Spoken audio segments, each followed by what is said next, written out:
Back on King 5 Mornings, it is 9:46 in Miami. Students back at Douglas High School this morning in class for the first time since the shooting. It's just a half-day schedule. The school says today they don't care about subjects and learning, they care about caring.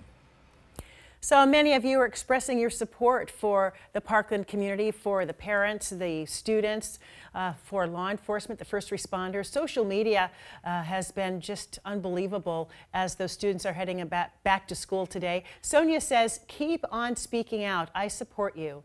Rachel says, you are survivors. Lean on each other. Talk with your doctors. Know that people are rooting for you all over the place.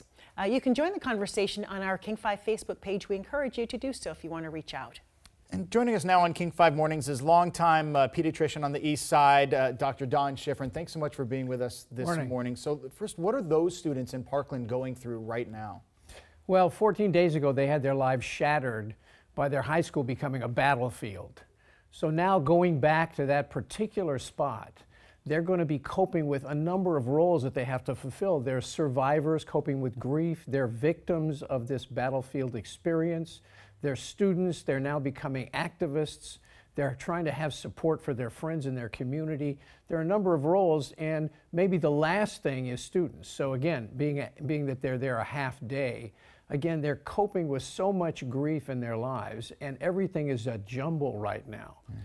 You know, I was hearing this morning the teachers talking about today will not be about curriculum at all, it'll be more about comforting those students. But you think about those kids going back into some of those classrooms where they witnessed so much horror last week. What about the teachers and their role in trying to deal with these students? Because teaching is one thing, but counseling is a whole different thing, right? Well, exactly.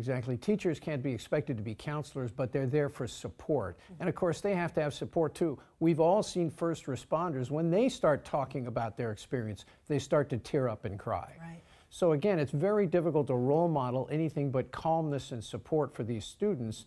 But again, traumatic brains don't learn well. I personally would like to see the students in that high school go to pass-fail this particular semester. And again, there's a lot of triggers in the school as well. They might want to change the fire alarm so it's not the same sound if there's a fire that there was when there was this experience 2 weeks ago. The triggers of a locker slamming, a cup falling can trigger these wonderful emotional responses. All that's post-trauma. Right. Will trigger post-trauma for them. What about our teenagers here in Washington State? We've been running stories about people reaching out through social media. What would you advise parents to do in terms of talking to our children about what's happening there and what could happen here? Well, parents are there for two things, trust and security. So again, reassuring our youngsters that we're there for them, we're supporting them. We're also going to check with our school board to make sure that there is some idea about safety at their school, and that's always a good thing to do.